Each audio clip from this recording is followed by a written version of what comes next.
Ikindi tubakengurukira bagumyabanga bakenyarugamba mbonerakure ningene mwaraye muteye iteka umugambwe mwiteye iteka mugatera iteka n'igihugu ejo bundi kwigenekerezo rya 29 aho mwazinduka kare cyane maze mukaja kwitorera abajenama ba komine n'abashinga amateka.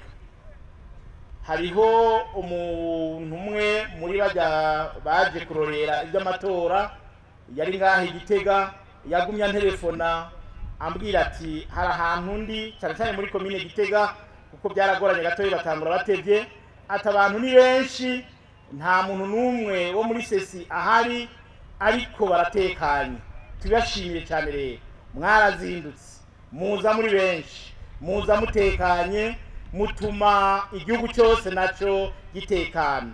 Kijya gikorwa mwakoze muri ujya munota wari kuratora umenye ko kijya gikorwa wakoze cyatumye igihugu cyose gitekana, ndetse n'ababandi bakwiragiza ibihuha bamwe benshi mbere muri bo ubu bariko barasubira kugaruka bataha abari barahunze, abatumye abandi bahunga nabo nyene bagahunga bariko barataha bagaruka mu gihugu cyabo.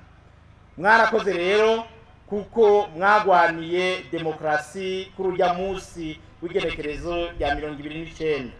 Hari ayandi matora rero yimirije hari mwaya y'umukuru w'igihugu yo kwigenekerezo rya 15 kuno kwezi.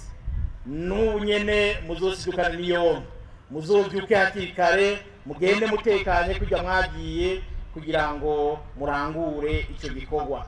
Ayandi aroroshe n'ayabakenguza amateka bizokogwa n'abajenama ba komine mwaraye mutoye azoba kwigenekerezo rya 24 kuno kwezi nyene.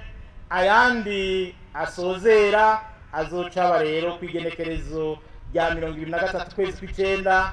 Ayo nayo azorongora imitumba.